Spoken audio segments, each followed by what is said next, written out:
भूत। यह एक हॉरर सस्पेंस मूवी है। कहानी की स्टार्टिंग में हमें दिखती है एक सोसाइटी। बिल्डिंग में एक फ्लैट देखने आता है एक आदमी। उसे फ्लैट बहुत पसंद आता है। फ्लैट दिखाने वाला ब्रोकर कहता है, यहाँ इस फ्लैट में एक औरत रहती थी। उसने छत से कूदकर जान दे दी। मगर वह कहता है, रोज़ तो कितने लोग मरते हैं, मुझे कुछ प्रॉब्लम नहीं है, मुझे ये फ्लैट पसंद आया। अब वह दोनों फ्लैट के मालिक के पास जाते हैं। वह आदमी ये फ्लैट खरीद लेता है। अब वह अपनी बीवी स्वाति को लेकर इस फ्लैट में आता है। उसे भी यह फ्लैट पसंद आता है। अब वहाँ काम वाली बाई आती है। ये दोनों उसे कल से काम पर आना कहते हैं। अब ये यहाँ शिफ्ट होते हैं। रात में जब दोनों सोते हैं तभी अचानक से स्वाति को प्यास लगती है। वह पानी लेने नीचे जाती है। पानी पीकर जब वो ऊपर आने लगती है तभी उसे एक लड़की की आत्मा देखती हुई हमें दिखती है। अब सुबह विशाल ऑफिस जाता है। स्वाति खाना बना रही होती है। तभी उसे एक आवाज़ आती है। वह सज्जे पर देखती है तो उसे एक गुड़िया मिलती है। वह गुड़िया को निकाल लेती है और उसे लेकर जाती है। तभी किचन से एक छोटे बच्चे की आत्मा उसे देखती हुई हमें दिखती है। अब वह मार्केट से सब्जियां लाती है। तभी वॉचमैन कहता है, लिफ्ट बंद है। वह सीढ़ियां चढ़ ऊपर आती है। तभी उसके पीछे वॉचमैन भी आ जाता है। वॉचमैन को घर में देख वह उस पर गुस्सा होती है और वहाँ से वॉचमैन चला जाता है। अब कोई उसके घर के बेल बजाता है। वह दरवाज़ा खोलती है। अब इधर दिखाया जाता है विशाल घर पर आता है तो काम वाली दरवाज़ा खोलती है। दोनों पति पत्नी बाहर घूमने जाते हैं। तब स्वाति विशाल को बताती है वॉचमैन की हरकत के बारे में। तब घर मालिक से वह बात करता है। अब रात में विशाल स्वाति को कहता है, यहाँ से एक मंजीत नाम की औरत ने सुसाइड कर ली थी। वह इसी बालकनी से कूदकर मर गई। अपने ही फ्लैट में रहती थी। स्वाति कहती है, हम घर छोड़ देते हैं। वह विशाल उसे ही डांटता है। अब स्वाति को रात में नींद नहीं आती। वह हॉल में आकर बैठ जाती है। वह आईने में देखती है तो उसके पीछे लड़की की आत्मा उसे देखती है, टहरे दिखती है। वह डर कर चिल्लाती है। स्वाति की आवाज़ सुन विशाल भाग कर नीचे आता है। स्वाति विशाल को बताती है, आईने में मैंने एक औरत देखी। विशाल स्वाति को डांटता हुआ उसी पर चिल्लाता है। अब दूसरे दिन विशाल ऑफिस से आते ही दोनों मूवी देखने चले जाते हैं। अब मूवी देखते हुए उसे विशाल की जगह दिखती है वही लड़की और थिएटर में बैठे सारे लोग उसे दिखते हैं आत्माएं। वह सारे स्वाति की ओर आ रहे थे। स्वाति चिल्लाकर वहां से भाग रही थी। स्वाति थिएटर से बाहर आ जाती है। तभी उसे दिखती है उसी छोटे बच्चे की आत्मा। ये स्वाति का एक सपना था। स्वाति असल में उसी के बेडरूम में सोई हुई थी। अब उसकी नींद खुलती है। वह किचन में आती है तो विशाल आकर उसे अंदर चलने को कहता है। वह आकर सो जाती है। विशाल सो जाता है पर स्वाति को नींद नहीं आती। स्वाति जैसे ही आँख खोलती है उसे दिखती है वही आत्मा। अब वह विशाल को आवाज़ देने की कोशिश करती है पर उसकी आवाज़ ही नहीं निकलती। वह आत्मा स्वाति को एकटक देखती है। स्वाति को मानो उसने अब वश में किया हो। स्वाति उस आत्मा के पीछे जाती है।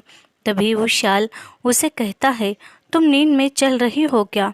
अब दिखती है उसी बच्चे की आत्मा। सुबह दोनों बीच पर आते हैं। विशाल उसके लिए नारियल लेने जाता है।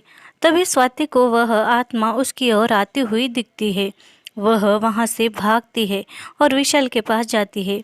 तभी सब नॉर्मल हो जाता है। अब विशाल स्वाति को एक साइकेट्रिस्ट के पास ले जाता है। साइकेट्रिस्ट कहता है, मंजित के बारे में सुनकर शायद इसे शॉक लगा है, इसीलिए उसे स्ट्रेस में नींद में चलने की बीमारी हो गई है। अब विशाल और स्वाति घर पर वापस आ जाते हैं।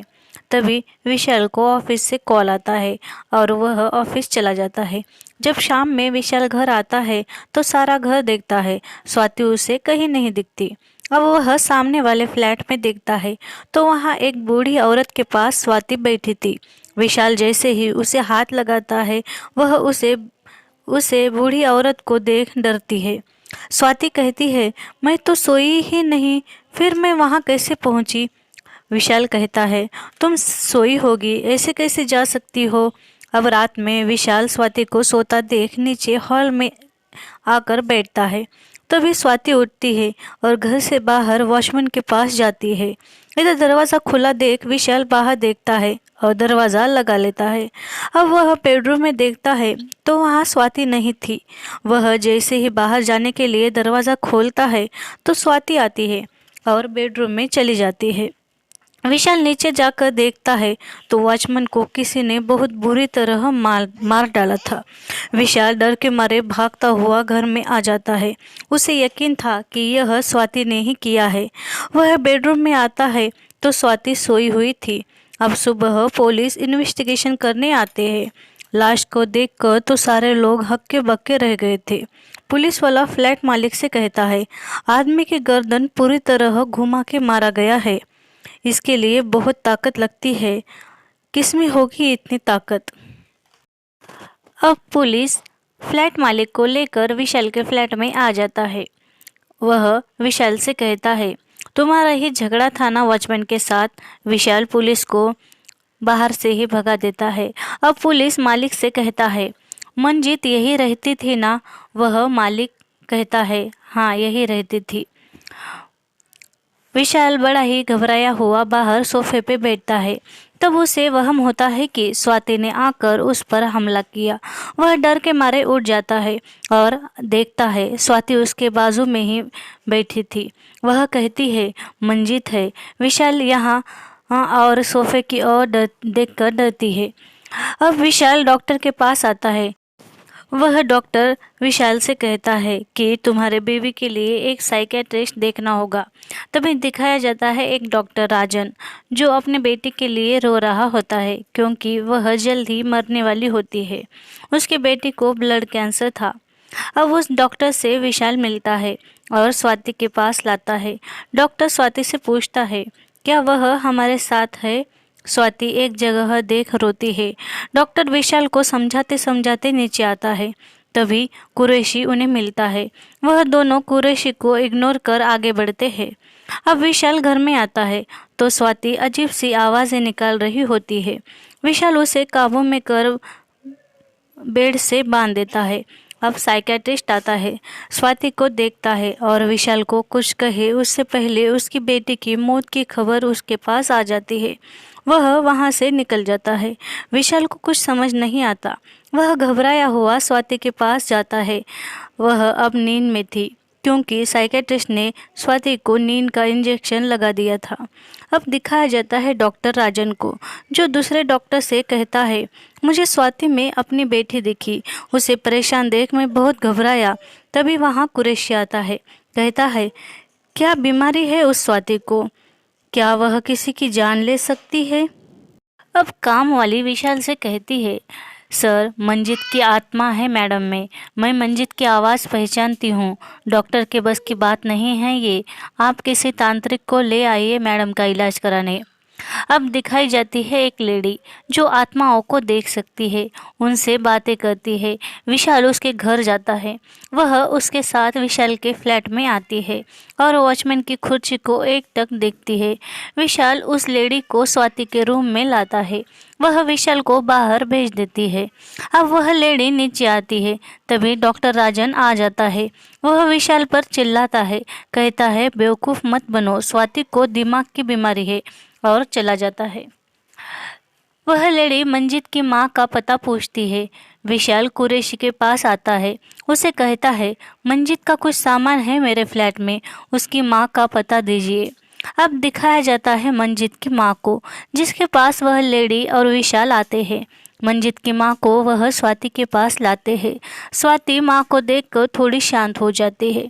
अब कुरैशी डॉक्टर राजन को विशाल के घर भेजता है, पर विशाल राजन को अंदर नहीं लेता।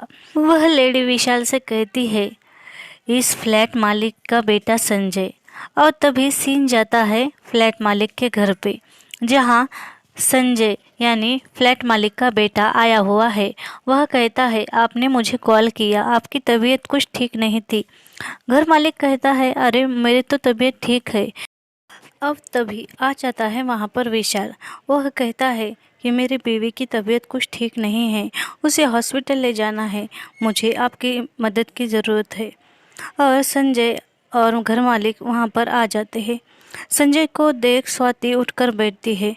तब वह लेडी कहती है, संजय पहचाना इसे, यह मंजीत है जो अपने बेटे के साथ यहाँ रहती थी, जिस पर तुम्हारी बुरी नज़र थी। तुमने उसे ऊपर से ढकल दिया, उसके बेटे ने ये देख लिया था तो तुमने वॉचमैन के हाथों उसके बच्चे को भी मरवाया। अब संजय उन पर भड़कता है और बाहर चला जाता है। उसका पीछा करती स्वाति भी आती है। वह अपना गुनाह कबूल कर लेता है। मंजित की माँ कहती है, बेटा मैं तुम्हें बहुत प्यार करती हूँ, तू अपना बदला लेने आई थी, वो पूरा हो गया, अब तू जा। वह अपने माँ से गले मिलती है और चली जाती है। अब स्वाति कहती है, विशाल ये कौन है, और रोने लगती है। कुरैशी संजय को लॉकअप में डाल देता है। अब संजय लॉकअप में बैठता है, तभी उसे दिखती है मंजीत। वह उसे बहुत डराती है, तड़पाती है। वह गिड़गिड़ाता है, माफ़ी मांगता है और यह कहानी यहीं ख़त्म हो जाती है।